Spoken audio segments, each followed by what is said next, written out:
Ma'am ಇವಾಗ ನಾವು ವರ್ಕೌಟಿಗೆ ಹೋಗ್ತಾ ಇರ್ತೀವಿ, ಜಿಮ್ಮಲ್ಲಿ ವರ್ಕೌಟ್ ಮಾಡ್ತಾ ಇರ್ತೀವಿ.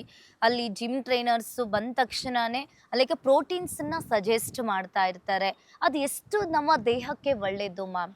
ಆ, ನಾವು ಮನೆಯಲ್ಲೇ ಕೂಡ ಏನಾದರೂ ಪ್ರೋಟೀನ್ಸ್‌ನ ತಯಾರು ಮಾಡ್ಕೊಂಡು ತಿನ್ಬೋದಾ? ಯಾವ ಥರ ಸಜೆಸ್ಟ್ ಇರ್ಬೋದು? ನಿಮ್ಮ ಪ್ರಕಾರ ಡಯೆಟಲ್ಲಿ ಯಾವ ಥರ ಅಂದ್ರೆ ನಮ್ಮ ಮನೆಯಲ್ಲೇ ಮಾಡ್ಕೊಳ್ಬಹುದಾದ ಪ್ರೋಟೀನ್ ಯಾವ ಥರ ಇರಬೇಕು? ಅದ್ರ ಬಗ್ಗೆ ತಿಳಿಸ್ಕೊಡಿ. ಹಾ ಈಗ ನೀವು ಹೇಳಿದ್ರಿ ಪ್ರೋಟೀನ್ ತಗೋಬೋದಾ ಇಲ್ವಾ ಅಂತ.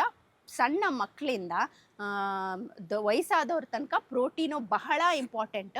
ಈಗ ವಯಸ್ಸಾದವ್ರಿಗೆ ಪ್ರೋಟೀನ್ ತಗೊಳ್ಳಿಲ್ಲ ಅಂದರೆ ಅವ್ರಿಗೆ weakness, mall nutrition, protein energy mall nutrition ಬರುತ್ತೆ. ಹಾಗೆ ಟೀನೇಜರ್ಸ್ಗೆ ಬಾಡಿ ಸಪೋರ್ಟ್ ಮಾಡಲ್ಲ. ಹಾಗೆ ಹೆಣ್ಮಕ್ಳಿಗೆ ಹಾರ್ಮೋನಲ್ ಬ್ಯಾಲೆನ್ಸಿಂಗಿಗೆ ಎಲ್ಲದಕ್ಕೂ ಪ್ರತಿಯೊಂದು ಏಜ್ ಗ್ರೂಪಲ್ಲೂ ಪ್ರೋಟೀನ್ ಬಹಳ ಮುಖ್ಯ. ಸೊ ನಮಗೆ ಎಷ್ಟು ಪ್ರೋಟೀನ್ ಬೇಕೋ ಗೊತ್ತಿರಬೇಕು. ಆಮೇಲೆ ನಿಮಗೆ ಊಟ ಮಾಡೋಕ್ಕಾಗತ್ತಾ, ನೀವು ನಾನ್ ವೆಜಿಟೇರಿಯನಾ, ನೀವು ಚೆನ್ನಾಗಿ ತಿಂತಿದ್ದೀರಾ, ಊಟದಲ್ಲೇ ನಾವು ಮ್ಯಾನೇಜ್ ಮಾಡ್ಕೊಬೋದು. ಹೌದು. ಇನ್ನೊಂದು ಯಾವ ಥರ ಪ್ರೋಟೀನ್ಗಳು ತೊಗೋಬೋದು. ಈಗ ವೆಜಿಟೇರಿಯನ್ಸ್ ಬಂದು ಏನೇನು ತೊಗೋಬೋದು? ವೆಜಿಟೇರಿಯನ್ಸ್ ಬಂದು ಚಿಕನ್ ಬ್ರೆಸ್ಟ್ ತೊಗೋಬೋದು, ಎಗ್ ತೊಗೋಬೋದು, ಫಿಶ್ ತೊಗೋಬೋದು. ಆಯಿತಾ? ಇನ್ನು ನಾನ್ ವೆಜಿಟೇರಿಯನ್ ಹೇಳಿದೆ. ಹಾಗೆ ವೆಜಿಟೇರಿಯನ್ ಬಂದು ತುಂಬಾ ಇದೆ. ಆದರೆ ವೆಜಿಟೇರಿಯನಲ್ಲಿ ಒಂದು ಏನಂದರೆ ಕಾಂಬಿನೇಷನಲ್ಲಿ ತೊಗೋಬೇಕು.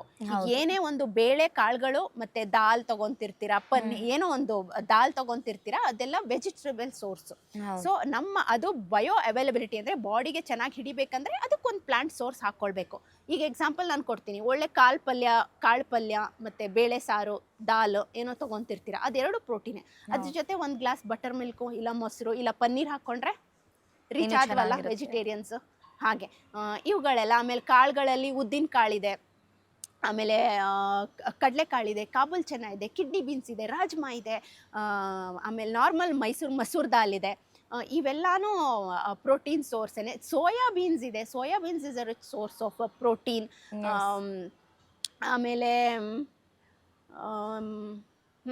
ಮಿಲ್ಕ್ ಕರ್ಡು ಮತ್ತು ಈ ನಡುವೆ ಜನಗಳಿಗೆ ಮನೇಲಿ ಅಡುಗೆ ಮಾಡೋಕ್ಕಾಗದೇ ಇರೋರಿಗೆ ಜಸ್ಟ್ ನೀವು ಆಚೆ ಸೂಪರ್ ಮಾರ್ಕೆಟ್ಗೆ ಹೋದರೆ ಈ ಗ್ರೀಕ್ ಯೋಗರ್ಟ್ ಶುಗರ್ ಫ್ರೀ ಸಿಗುತ್ತೆ. ಆಮೇಲೆ ಸ್ಕಿರ್ ಅಂತ ಸಿಗುತ್ತೆ, ಇನ್ನೊಂದು SKYR ಅಂತ. ಅದನ್ನು 12 ಗ್ರಾಮ್ ಪ್ರೋಟೀನ್ ಕೊಡುತ್ತೆ, ಶುಗರ್ಲೆಸ್ ಇರುತ್ತೆ. ನೀವು ಅದು ಜಸ್ಟ್ ಒಂದು ಪರ್ಸಲ್ ಹಾಕೊಂಡು ಇಟ್ಕೊಂಡ್ಬಿಟ್ರೆ ನಿಮ್ದು ಸ್ನ್ಯಾಕ್ಸೇ ಆಗೋಯ್ತಲ್ಲ ಅಲ್ಲಿ. ಸೊ ಈ ಥರ ಲಿಸ್ಟ್ ವೆಜಿಟೇರಿಯನ್ಸ್ಗೂ ಬಹಳ ಇದೆ. ಕಾಂಬಿನೇಷನಲ್ಲಿ ತಗೋಬೇಕು. ನಾನ್ ವೆಜಿಟೇರಿಯನ್ಸ್ಗಂತೂ ಇದ್ದೇ ಇದೆ. ಎರಡನ್ನೂ ತಿನ್ನಕ್ಕಾಗದೇ ಇರೋರು, ಎಲ್ಲೋ ಇರೋರಿಗೆ ಪೌಡರ್ಗಳನ್ನ ಒಳ್ಳೆ ಬ್ರ್ಯಾಂಡ್, ಶುಗರ್ ಫ್ರೀ ಬ್ರ್ಯಾಂಡ್ ಇರ್ಬೋದು, ಒಳ್ಳೆ ಡೈಜೆಸ್ಟ್ ಪ್ರೋಟೀನ್ ಪೌಡರ್ಸಲ್ಲಿ ಬೇಸಿಕಲಿ ಡ್ರಾಬ್ಯಾಕ್ಸ್ ಅದೇನೆ. ಫಾರ್ಟಿಂಗ್ ಬರುತ್ತೆ, ಫ್ಲ್ಯಾಚುಲೆನ್ಸ್ ಬರುತ್ತೆ, ಅಸಿಡಿಟಿ, ಗ್ಯಾಸ್ಟ್ರೈಟಿಸ್, ತೇಗ್ ಬರೋದು ಅವೆಲ್ಲ ಜಾಸ್ತಿ ಆಗ್ಬಿಡುತ್ತೆ ಪ್ರೋಟೀನ್ ಪೌಡರ್ ಸ್ಟಾರ್ಟ್ ಮಾಡಿದ ತಕ್ಷಣ. So easily digestible pre digested proteins ತೊಗೊಂಡ್ರೆ ಇನ್ನೂ ಒಳ್ಳೆಯದು. Yes ma'am. ಇವಾಗ ನಿಮ್ಮಲ್ಲಿ ನಿಮ್ಮ ಹಾಸ್ಪಿಟಲಲ್ಲಿ ಸಿಕ್ಕಾಪಟ್ಟೆ ಜನ ಲೈಕ್ ನ್ಯೂಟ್ರಿಷನ್ಗೋಸ್ಕರ ಬರ್ತಾ ಇರ್ತಾರೆ, ಡಯಟಿಷಿಯನ್ಗೋಸ್ಕರ ನಮ್ಗೆ ಕೊಡಿ ಅಂತ ಹೇಳಿ ಬರ್ತಾ ಇರ್ತಾರೆ. ಅವಾಗ ಸಾಕಷ್ಟು ಜನರು ದಪ್ಪ ಇದ್ದವರು ಸಣ್ಣ ಆಗಬೇಕು ಅಂತ ಹೇಳಿ ಫುಡ್ಡನ್ನು ಸಜೆಸ್ಟ್ ಮಾಡಿ ಮ್ಯಾಮ್ ಅಂತ ಹೇಳಿ ಕೇಳ್ತಿರ್ತಾರೆ. ಇನ್ನು ಸಣ್ಣ ಇದ್ದವರು ಕೂಡ ಸಿಕ್ಕಾಪಟ್ಟೆ ಜನ ಬರ್ತಿರ್ತಾರೆ. ಸಣ್ಣ ಇದ್ದವರು ನಾವು ದಪ್ಪ ಆಗಬೇಕು, ಯಾವ ರೀತಿಯಾಗಿ ನಾವು ವರ್ಕೌಟ್ ಮಾಡಬೇಕು, ನಮ್ಮ ಡಯಟ್ ಯಾವ ರೀತಿ ಆಗಿರಬೇಕು ಅಂತ ಕೇಳ್ತಾ ಇರ್ತಾರೆ. ಅವರಿಗೆ ನೀವು ಯಾವ ಥರ ಡಯಟನ್ನು ಸಜೆಸ್ಟ್ ಮಾಡ್ತೀರಾ ಮ್ಯಾಮ್? ಓಕೆ, ನಮ್ಮ ಕ್ಲಿನಿಕಲ್ಲಿ ಬರೋವರಿಗೆ ಫಸ್ಟ್ ಬಂದು ನಾನು ಆಗಲೇ ಹೇಳಿದೆ, ಅವರು ಏನು ತಿಂತಿರ್ತಾರೆ ಮನೇಲಿ ಅದನ್ನೊಂದು ಲಿಸ್ಟ್ ತಗೊತೀನಿ.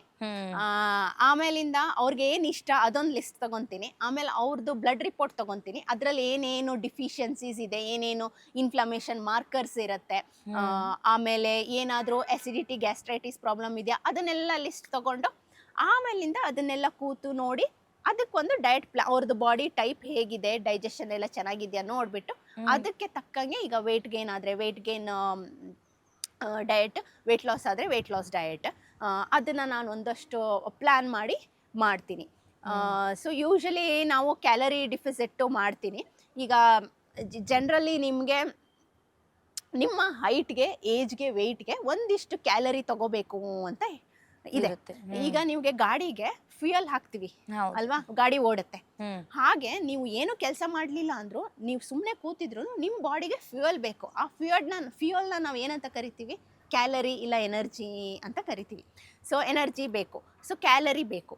ಸೊ ಆ ಕ್ಯಾಲರಿ ಈಗ ನಿಮಗೆ ಒಂದು 2000 ಕ್ಯಾಲರಿ ಬೇಕು ಅಂದರೆ ನೀವು ಅಷ್ಟು ತಗೊಳ್ಳೇಬೇಕು. ಈಗ ನೀವು ವೆಯ್ಟ್ ಲಾಸ್ ಆಗಬೇಕಂದ್ರೆ ಅದರಲ್ಲಿ ಒಂದು 400 ಕಮ್ಮಿ ಮಾಡಿದ್ರೆ 1000 ಕ್ಯಾಲರಿ ಡಿಫಿಸಿಟ್ ನೀವು ಅಷ್ಟು ತಗೊಂಡ್ಬಿಟ್ರೆ ಕ್ಯಾಲರಿ ಕಮ್ಮಿ ತಗೊಂಡ್ರೆ ನಿಮ್ಗೆ ವೆಯ್ಟ್ ಲಾಸ್ಗೆ ವರ್ಕ್ ಆಗುತ್ತೆ. ಬಟ್ ಆ ಕಮ್ಮಿ ಕ್ಯಾಲರಿಲಿ ಯಾವ ಥರ ತಗೋಬೇಕು ಅದನ್ನ ನಾನೊಂದು ಸ್ವಲ್ಪ ಗೈಡ್ ಮಾಡ್ತೀನಿ.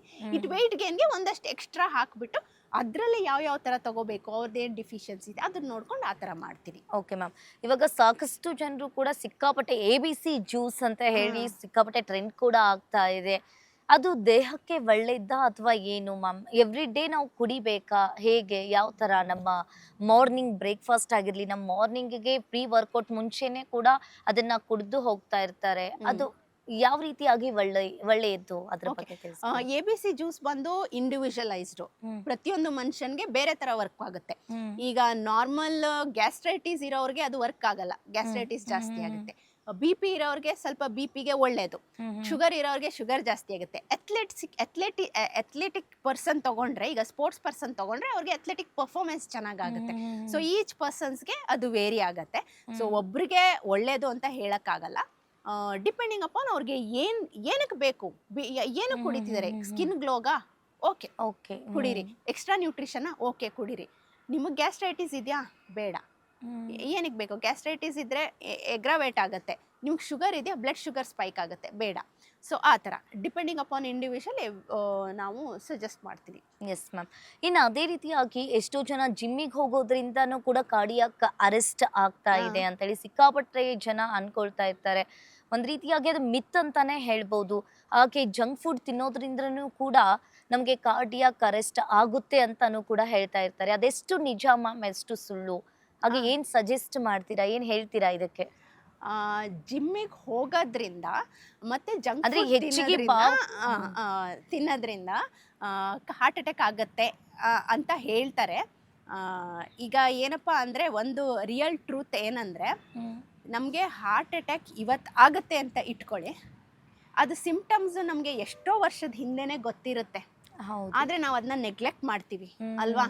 ಏನೋ ಒಂದು ಸುಸ್ತಾಗ್ತಿರುತ್ತೆ, ನಂದು ವೆಯ್ಟ್ ಜಾಸ್ತಿ ಆಗ್ತಿರುತ್ತೆ, ಆಮೇಲೆ ಏದುಸಿರು ಬರ್ತಿರುತ್ತೆ, ಸೊ ತೀರಾ ಎಕ್ಸ್ಟ್ರೀಮ್ ಆಗಿ ಕೊಲೆಸ್ಟ್ರಾಲ್ ಲೆವೆಲ್ಸ್ ಜಾಸ್ತಿ ಆಗ್ತಿರುತ್ತೆ. ಅದೆಲ್ಲನೂ ಅಯ್ಯೋ ಬಿಡು, ಕೊಲೆಸ್ಟ್ರಾಲ್ ಟ್ಯಾಬ್ಲೆಟ್ ತಗೋತಿದ್ದೀನಿ, ಕೊಲೆಸ್ಟ್ರಾಲ್ ಕಂಟ್ರೋಲ್ ಆಗುತ್ತೆ ಅಂತ ಅನ್ಕೊಂಡು ವೆಯ್ಟ್ ಲಾಸ್ಗೂ ವರ್ಕ್ ಮಾಡಲ್ಲ, ಕೊಲೆಸ್ಟ್ರಾಲು ಕಂಟ್ರೋಲ್ ಮಾಡಲ್ಲ, ಎಕ್ಸಸೈಸು ಮಾಡಲ್ಲ, ಅವೆಲ್ಲಾನು ನೆಗ್ಲೆಕ್ಟ್ ಮಾಡ್ತಿರ್ತಾರೆ. ಸೊ ನಾವು ಸಣ್ಣ ಸಣ್ಣ ಸಿಂಪ್ಟಮ್ಗಳನ್ನ ಮುಂಚೆನೆ ನೋಡಿಟ್ಕೋಬೇಕು. ಈಗ ಹಾರ್ಟ್ ಅಟ್ಯಾಕ್ ಆಗಬಾರ್ದು ಅಂದರೆ ಏನು ಮಾಡ್ಬೋದು? ಬಂದು ECG ಟ್ರೆಡ್ಮಿಲ್ ಟೆಸ್ಟ್ ಮಾಡಿಟ್ಕೋಬೇಕು. ನಿಮ್ಮದು ಹೈಟ್ಗೆ ವೆಯ್ಟ್ ಕರೆಕ್ಟಾಗಿ ಇದ್ದೀರಾ ಅಂತ ನೋಡ್ಕೋಬೇಕು. ಇಲ್ಲ ಅಂದರೆ ವೆಯ್ಟ್ ರಿಡಕ್ಷನ್ಗೆ ವರ್ಕ್ ಮಾಡಬೇಕು. ಜೊತೆಗೆ ನಿಮ್ಮದು ಕೊಲೆಸ್ಟ್ರಾಲ್ಸ್ ಲೆವೆಲ್ಸು, ನಿಮ್ಮದು ಬ್ಲಡ್ ರಿಪೋರ್ಟಲ್ಲಿ ಕೊಲೆಸ್ಟ್ರಾಲ್ ಲೆವೆಲ್ಸ್ ಕರೆಕ್ಟಾಗಿದೆಯಾ, ನಿಮ್ಮದು ವಿಟಮಿನ್ D B12ಗಳು ಕರೆಕ್ಟಾಗಿದೆಯಾ, ನ್ಯೂಟ್ರಿಯೆಂಟ್ಸ್ ಕರೆಕ್ಟಾಗಿದೆಯಾ, ಅವುಗಳನ್ನ ನೋಡ್ಕೊಬೇಕು. ಆಗ ಏನಾಗುತ್ತೆ, ಇವೆಲ್ಲ ನೋಡಿದ್ರೆ ನೀವು ಒಳಗಿಂದ ಕ್ಲಿಯರ್ ಇರ್ತೀರಾ ಅಲ್ವಾ? ಆಗ ನಿಮಗೆ ಕಾನ್ಫಿಡೆನ್ಸ್ ಬರುತ್ತೆ. ಜಿಮ್ಗೆ ಹೋದ್ವಾಗ ತಕ್ಷಣಕ್ಕೆ ಆಗುತ್ತೆ ಅಂತ ಹೇಳೋಕ್ಕಾಗಲ್ಲ. ಈಗ ನೀರು ಕುಡಿಲಿಲ್ಲ ಅಂದ್ರೂ ನಮಗೆ ಸಫೊಕೇಶನ್ ಆದಂಗೆ ಆಗುತ್ತೆ, ಡಿಹೈಡ್ರೇಷನ್ ಆದರೂ ಕೂಡ ಸಡನ್ನಾಗಿ ಫೇಂಟ್ ಆಗೋ ಕೇಸಸ್ಗಳಿವೆ. ಸೊ ಇವೆಲ್ಲ ಕೇಸಸ್ಗಳಿವೆ. ಅದಕ್ಕೋಸ್ಕರ ನೀವು ಅದು ಎಷ್ಟೋ ವರ್ಷದಿಂದನೇ ನಿಮಗೆ ಸಣ್ಣದಾಗಿ ಸುಸ್ತು ಬಂದರೆ, ಸಣ್ಣದಾಗಿ ನಿಮ್ಗೆ ವೆಯ್ಟ್ ಜಾಸ್ತಿ ಆಗ್ತಿದ್ರೆ ನಿಮಗೆ ಗೊತ್ತಾಗಬೇಕು, ನಾನು ಹೋಗಿ ಒಂದು ರೌಂಡ್ ಟೆಸ್ಟ್ ಮಾಡಿಸ್ಕೊಳ್ಳೋಣ, ಇದನ್ನೆಲ್ಲ ಕ್ಲಿಯರ್ ಮಾಡ್ಕೊಂಡು, ಇಲ್ಲ ನಾನು ವರ್ಕೌಟ್ ಸ್ಟಾರ್ಟ್ ಮಾಡೋಕ್ಕೆ ಮುಂಚೆ ಇದನ್ನೆಲ್ಲ ಕ್ಲಿಯರ್ ಮಾಡ್ಕೊಳ್ಳೋಣ, ಒಂದು ವಾಕ್ ಮಾಡೋಕ್ಕೆ ಸ್ಟಾರ್ಟ್ ಮಾಡೋಕ್ಕೆ ಮುಂಚೆನೂ ಇದನ್ನೆಲ್ಲ ಟೆಸ್ಟ್ ಮಾಡ್ಕೊಂಡು ನೀವು ಪ್ರಿಪೇರ್ ಆಗಿದ್ದರೆ ಬ್ಯಾಕ್ ಎಂಡಲ್ಲಿ ನಿಮ್ಗೆ ಕ್ಲಾರಿಟಿ ಇರುತ್ತೆ, ನಾನು ಏನಕ್ಕೆ ವರ್ಕ್ ಮಾಡ್ತಿದ್ದೀನಿ ಅಂತ ಹೇಳ್ಬಿಟ್ಟು. ಈಗ ಎಷ್ಟೋ ಜನ ಹೇಳ್ತಾರೆ, ಅಯ್ಯೋ ಹಾರ್ಟ್ ಅಟ್ಯಾಕ್ ಆಗಿ ತೀರೋಗ್ಬಿಟ್ಟಪ್ಪ ಅವನು, ಒಂದು ನಾನ್ ವೆಜ್ ತಿಂತಿರ್ಲಿಲ್ಲ, ಒಂದು ಏನು ಮಾಡ್ತಿರ್ಲಿಲ್ಲ, ಭಾಳ ಒಳ್ಳೆ ಮನುಷ್ಯ ಅಂತ, ಏನು ತಿಂತಿರ್ಲಿಲ್ಲ, ಪ್ಯೂರ್ ವೆಜಿಟೇರಿಯನ್ನು, ಈಗ ಕುಡ್ದವರೆಲ್ಲ ಚೆನ್ನಾಗೇ ಇದ್ದಾರೆ. ಇದು ನೀವು ಕೇಳಿರ್ತೀರಾ, ಕೇಳಿರ್ತೀರಾ. ಆ್ಯಕ್ಚುಲಿ ಅವ್ರು ಯಾರು ವೆಜಿಟೇರಿಯನ್ಸು, ಅವ್ರ ಮನೆಗೆ ಹೋಗಿ ನೋಡಿ, ದಿನಾ ಸ್ವೀಟ್ ಬಾಕ್ಸ್ ಬರ್ತಿರುತ್ತೆ. ಆಮೇಲೆ ಒಂದು ದಿನ ವಾಕ್ ಮಾಡಿರೋದು ನಾನು ನೋಡಿ, ಯಾಕಂದ್ರೆ ಒಂದು ದಿನ ವಾಕ್ ಮಾಡಿರೋದು ನಾನು ನೋಡೇ ಇಲ್ಲ. ಬ್ಲಡ್ ಟೆಸ್ಟ್ ಅಂತೂ ಮಾಡಿಸೇ ಇರಲ್ಲ, ಇಲ್ಲೇ ಸ್ಮಾಲ್ ರೀಸನ್ಸ್ ಇರುತ್ತಲ್ಲ. ಆಮೇಲೆ ಟೈಮಿಗೆ ಕರೆಕ್ಟಾಗಿ ನಿದ್ದೆ ಮಾಡಲ್ಲ, ಟೈಮಿಗೆ ಕರೆಕ್ಟಾಗಿ ತಿಂಡಿ ತಿಂದಿರಲ್ಲ, ಬೆಳಗ್ಗೆ ಲೇಟಾಗಿ ತಿಂಡಿ ತಿನ್ನೋದು, ರಾತ್ರಿ ಊಟ ಮಾಡಲ್ಲ, ಸಣ್ಣ ಆಗಕ್ಕೆ. ಹೌದು, ಆಕ್ಚುಲಿ ಬ್ಯಾಕ್ ಎಂಡ್ ನಿಂದ ಏನೇನೆಲ್ಲ ಆಗ್ತಿರುತ್ತೆ ಅಂತ ಅವ್ರಿಗೆ ಗೊತ್ತೇ ಇರಲ್ಲ ಅಲ್ವಾ? ನಿಜ. ಮ್ಯಾಮ್, ಇನ್ನು ಅದೇ ರೀತಿಯಾಗಿ ಬಿಯರ್ ಕುಡಿಯೋದ್ರಿಂದನೂ ಕೂಡ ಹೊಟ್ಟೆ ಬೊಜ್ಜು ಬರುತ್ತೆ ಅಂತ ಹೇಳ್ತಿರ್ತಾರೆ. ಆಮೇಲೆ ಸಿಕ್ಕಾಪಟ್ಟೆ ಡ್ರಿಂಕ್ಸ್ ಮಾಡೋದ್ರಿಂದ, ಸಿಗರೇಟ್ ಸೇರೋದ್ರಿಂದ, ಹಾಗೆ ನಾವು ರೈಸ್ ತಿನ್ನೋದ್ರಿಂದನೂ ಕೂಡ ಹೊಟ್ಟೆ ಬೊಜ್ಜು ಬರುತ್ತೆ ಅಂತ ಹೇಳ್ತಿರ್ತಾರೆ. ಅದಕ್ಕೇನು ಹೇಳ್ತೀರಾ, ನಿಜಾನಾ ಅದು? ನಿಜ ಸುಳ್ಳು ಅನ್ನೋದಕ್ಕಿಂತ ಫ್ಯಾಕ್ಟ್ಸ್ ಹೇಳ್ತೀನಿ. ಈಗ ಬಿಯರ್ ಕುಡಿಯೋದ್ರಿಂದ ಹೊಟ್ಟೆ ಬೊಜ್ಜು ಬರುತ್ತೆ ಅಂತ ಹೇಳ್ತಾರಲ್ವಾ? ಇನ್ನ ನೀವು ಇದನ್ನ ಕೇಳಿದ್ದೀರಾ, ಬಿಯರ್ ಕುಡಿದ್ರೆ ಕಿಡ್ನಿ ಸ್ಟೋನ್ಸ್ ಹೊಟ್ಟೋಗುತ್ತೆ, ಬಿಯರ್ ಕುಡಿದ್ರೆ ಸ್ಕಿನ್ ಗ್ಲೋ ಆಗುತ್ತೆ. ಎಷ್ಟೋ ಹುಡುಗಿರು ಬಿಯರ್ ಕುಡಿತಾರೆ, ಸ್ಕಿನ್ ಗ್ಲೋ ಆಗುತ್ತೆ. ವೈನ್ ಕುಡಿಯೋದ್ರಿಂದನೂ ಕೂಡ ಅದೆಲ್ಲ ಹೇಳೋರು ಹೇಳ್ತಾರೆ, ಆದ್ರೆ ರಿಯಲ್ ಫ್ಯಾಕ್ಟ್ಸ್ನ ನಾನು ಹೇಳಲೇಬೇಕು ಇವತ್ತು. ಏನಂದ್ರೆ ಬಂದು ನೀವು ಎಲ್ಲ ಕಡೆ ಕೇಳಿದ್ದೀರಾ, ಆಲ್ಕೋಹಾಲ್ ಲಿವರ್ ಮೇಲೆ ಎಫೆಕ್ಟ್ ಆಗುತ್ತೆ, ಫ್ಯಾಟಿ ಲಿವರ್ ಬರುತ್ತೆ. ಹೌದು ಕಂಪಲ್ಸರಿ ಲಿವರ್ ಮೇಲೆ ಎಫೆಕ್ಟ್ ಆಗುತ್ತೆ. ನಿಮಗೆ ಗೊತ್ತು, ಈಗ ಆಲ್ಕೋಹಾಲ್ ಇದೆಯಲ್ಲ, ಆಲ್ಕೋಹಾಲ್ ಕುಡಿದ ತಕ್ಷಣ ಫ್ಯಾಟಿ ಲಿವರ್ ಬರುತ್ತೆ ಅನ್ನೋದು ಎಲ್ರಿಗೂ ಗೊತ್ತು. ಆದರೆ ಲಿವರ್ದು ಇನ್ನೊಂದು ಸ್ಪೆಷಲ್ ಥಿಂಗ್ ಏನಂದ್ರೆ, liver fatty liver 3rd grade ಆದ್ರೂ ಅದು ರೀಜನರೇಟ್ ಮಾಡ್ಕೊಂಡು ಚೆನ್ನಾಗಿ ಆಗ್ಬಿಡುತ್ತೆ. ಯಾಕಂದ್ರೆ ಲಿವರ್ ಕೆಲಸ ಫಿಲ್ಟರೇಷನ್, ಡಿಟಾಕ್ಸಿಫೈಯಿಂಗ್. ಹೌದು. ಯಾವಾಗ ಆಲ್ಕೋಹಾಲ್ ಜಾಸ್ತಿ ಆಗುತ್ತಲ್ಲ, ಆಗ ಲಿವರ್ಗೆ ಕೆಲಸ ಮಾಡೋದಕ್ಕೆ ಕಷ್ಟ ಆಗತ್ತೆ ಅಲ್ವಾ? ಲಿವರ್ ಓವರ್ಲೋಡ್ ಆಗ್ಬಿಡುತ್ತೆ, ಫಿಲ್ಟ್ರೇಷನ್ಗೂ ಕಷ್ಟ ಆಗತ್ತೆ ಅಲ್ವಾ? ಇದು ಒಂದ್ ಕಡೆ. ಲಿವರ್ನ ಪಕ್ಕದಲ್ಲಿಡೋಣ, ಓವರ್ಲೋಡ್ ಆಗಿದೆ, ಲಿವರ್ನ ಪಕ್ಕದಲ್ಲಿಡೋಣ. ನೆಕ್ಸ್ಟ್ ಮೇಲ್ ಹಾರ್ಮೋನಿಗೆ ಬರೋಣ. ಬಿಯರ್ ಕುಡಿದ್ರೆ ಏನಾಗುತ್ತೆ ಗೊತ್ತಾ? ಅವ್ರದ್ದು ಟೆಸ್ಟೋಸ್ಟಿರೋನ್ ಅಂತ ಕೇಳಿದೀರಾ? ಮೇಲ್ ಹಾರ್ಮೋನ್. ಅದು ಏನೇನಕ್ಕೆ ಹೆಲ್ಪ್ ಮಾಡುತ್ತಪ್ಪ ಅಂದ್ರೆ, ಒಂದ್ ಬಂದು ಅವ್ರದ್ದು ಸೆಕ್ಷುಯಲ್ ಆಕ್ಟಿವಿಟಿಗೆ, ಇನ್ನೊಂದು ಬಂದು ಅವ್ರದ್ದು ಮಸಲ್ ಬಿಲ್ಡ್ಗೆ, ಆಮೇಲೆ ಬೋನ್ ಫಾರ್ಮೇಷನ್, ಬೋನ್ ಡೆನ್ಸಿಟಿ, ಈ ತರ ಹಲವಾರು ಅದ್ರದ್ದು ರೋಲ್ಗಳಿರುತ್ತೆ ಆಯ್ತಾ. ಆದ್ರೆ ಈ ಯಾವಾಗ ಲಿವರ್ ಓವರ್ಲೋಡ್ ಆಗಿದೆ, ಈ ಕಡೆ ಲಿವರ್ ಓವರ್ಲೋಡ್ ಆಗಿದೆ, ಆಲ್ಕೋಹಾಲ್ ಕುಡಿತಾನೆ ಇದ್ದಾರೆ, ಟೆಸ್ಟೋಸ್ಟಿರೋನ್ ಲೆವೆಲ್ ಡೌನ್ ಆಗ್ಬಿಡುತ್ತೆ. ಆಗ ಅದು ಮಾಡ್ತಾ ಇರೋ ಕೆಲಸ ಎಲ್ಲ ಏನು ಮಾಡೋಕ್ಕಾಗಲ್ಲ. ಲಾಂಗ್ ಟರ್ಮ್ ಇದು ಹೇಳ್ತಾ ಇರೋದು. ಇಸ್ಟ್ರೋಜನ್ ಅನ್ನೋದು ಫಿಮೇಲ್ ಹಾರ್ಮೋನ್, ಆದ್ರೆ ಮೇಲಲ್ಲೂ ಇರುತ್ತೆ. ಬ್ರೈನ್ ಹೆಲ್ತ್ ಮತ್ತೆ ಹಾರ್ಟ್ ಹೆಲ್ತ್ಗೂ ಅದು ಒಳ್ಳೇದು. ಅದು ಜಾಸ್ತಿ ಆಗ್ತಾ ಹೋಗುತ್ತೆ. ಈ ಕಂಡೀಷನ್ ಏನಿದೆ, direct fat storage, fat burn ಆಗಲ್ಲ. ಟೆಸ್ಟೋಸ್ಟಿರೋನ್ ಫ್ಯಾಟ್ ಬರ್ನಿಂಗ್ ಕೆಲಸನೂ ಮಾಡುತ್ತೆ, ಏನೂ ಆಗಲ್ಲ. ಸೊ ಇಷ್ಟೆಲ್ಲ ಕನೆಕ್ಟ್. ಸ್ಟೋರಿ ಇಲ್ಲಿಗೆ ಮುಗಿಲಿಲ್ಲ, ಇನ್ನೂ ಇದೆ. ಈಗ ಎಷ್ಟೋ ಜನ ಏನು ಮಾಡ್ತಾರೆ, ಬಿಯರ್ ಕುಡಿತಾರೆ, ನನಗೆ BP ಇದೆ, ಬಿಯರ್ ಕುಡಿತೀನಿ, ಹೈಡ್ರೇಟ್ ಆಗ್ತೀನಿ ಅಂತ. ಆದರೆ ಎಷ್ಟು ಜನ ಬಿಯರ್ ಕುಡ್ದು ಪದೇ ವಾಶ್ರೂಮ್ಗೆ ಹೋಗಲ್ಲ? ನಿಜ ಆಯ್ತಾ. ಅರ್ಧ ಅವ್ರು ಡಿಹೈಡ್ರೇಟ್ ಆಗಿರ್ತಾರೆ. ಈ ಕೆಫೀನು ಮತ್ತೆ ಬಿಯರ್ ಕೂಡ, ಆಲ್ಕೋಹಾಲ್ ಮತ್ತೆ ಕೆಫೀನ್ ಎರಡೂ ಬಾಡಿನ ಡಿಹೈಡ್ರೇಟ್ ಮಾಡ್ಬಿಡುತ್ತೆ. ಅದೇನಾಗುತ್ತಪ್ಪ ಅಂದ್ರೆ, ಈಗ ಆ ಕಡೆಯಿಂದ BP ಟ್ಯಾಬ್ಲೆಟ್ ತಗೋತಿರ್ತಾರೆ, BP ಕಂಟ್ರೋಲ್ ಮಾಡೋದಕ್ಕೆ. BP ಕೆಲಸ ಏನು? BP ಟ್ಯಾಬ್ಲೆಟ್ ಕೆಲಸ ಏನು? ಬಾಡಿಲಿರೋ ಸೋಡಿಯಂನ ತೆಗ್ದಾಕೋದು, ಜೊತೆಗೆ ಅದೇನ್ ಮಾಡುತ್ತೆ, ಪೊಟ್ಯಾಷಿಯಮು, ಬೇರೆ ಮಿನರಲ್ಸ್ನ ತೆಗ್ದಾಕತ್ತೆ. ಈ ಕಡೆಯಿಂದ ಆಲ್ಕೋಹಾಲ್ನ ಹೈಡ್ರೇಟ್ ಮಾಡ್ಕೊಳ್ಳೋದು, ಅದನ್ನು ತೆಗ್ದಾಕತ್ತೆ, ಅದನ್ನು ಡಿಹೈಡ್ರೇಟ್ ಆಗ್ಬಿಡುತ್ತೆ. ಸೊ ಏನಾಗುತ್ತೆ, ಬಾಡಿಗೆ ಸರ್ಕ್ಯುಲೇಷನ್ಗೆ, ಬ್ಲಡ್ ಸರ್ಕ್ಯುಲೇಷನ್ಗೆ ಫ್ಲೂಯಿಡ್ ಕ್ವಾಂಟಿಟಿ ಇರಲ್ಲ. ಏನಾಗುತ್ತೆ, ಹಾರ್ಟ್ ಪಂಪಿಂಗ್ ಕಷ್ಟ ಆಗುತ್ತೆ, BP ಜಾಸ್ತಿ ಆಗುತ್ತೆ. BP ನೆಕ್ಸ್ಟ್ ಇದೆಲ್ಲದ್ರ ಜೊತೆಗೆ ಇನ್ನೊಂದು ಗಟ್ ಹೆಲ್ತ್ ಡಿಸ್ಟರ್ಬ್ ಆಗ್ಬಿಡುತ್ತೆ. ಅಂದ್ರೆ ಕರುಳಿನ ಸಮಸ್ಯೆಗಳು. ಈಗ ಎಷ್ಟೋ ಜನ ನೀವು ನೋಡಿದ್ದೀರಾ, ಓವರ್ ಹೈ ಆದಾಗ ನೆಕ್ಸ್ಟ್ ಡೇ ಮಾರ್ನಿಂಗ್ ಏನು ತೇಗ್ತಿರ್ತಾರೆ, ಹೊಟ್ಟೆ ಊದ್ಕೊಂಡ್ಬಿಟ್ಟಿರುತ್ತೆ, ಗ್ಯಾಸ್ಟ್ರೈಟಿಸ್ ಜಾಸ್ತಿ ಆಗಿರುತ್ತೆ. ಈ ಥರ ಗಟ್ ಮೇಲೆ ತುಂಬ ಪರಿಣಾಮ ಬೀರುತ್ತೆ. ಗಟ್ ಹೆಲ್ತ್ ಫುಲ್ ಬ್ಯಾಡ್ ಬ್ಯಾಕ್ಟೀರಿಯಾ, ಗುಡ್ ಬ್ಯಾಕ್ಟೀರಿಯಾಸು ಫುಲ್ಲು ಸತ್ತೋಗುತ್ತೆ. ಅಂದರೆ ಇನ್ ಕೇಸ್ ಗಟ್ ಹೆಲ್ತ್ ಕೂಡ ತುಂಬ ಇಂಪಾರ್ಟೆಂಟು. ಆಲ್ಕೋಹಾಲ್ ಅದ್ರ ಮೇಲೂ ಕೂಡ ಇಂಪ್ಯಾಕ್ಟ್ ಆಗುತ್ತೆ. So liver overload, fatty liver, hormonal imbalance, ಆಮೇಲೆ BP ಜಾಸ್ತಿ ಆಗುತ್ತೆ, ಆಮೇಲೆ ಅವ್ರದ್ದು ಗಟ್ ಹೆಲ್ತ್ ಕೂಡ ಎಫೆಕ್ಟ್ ಆಗುತ್ತೆ. ಸೊ ಇಷ್ಟೆಲ್ಲ ಲಿಂಕ್ ಇದೆ.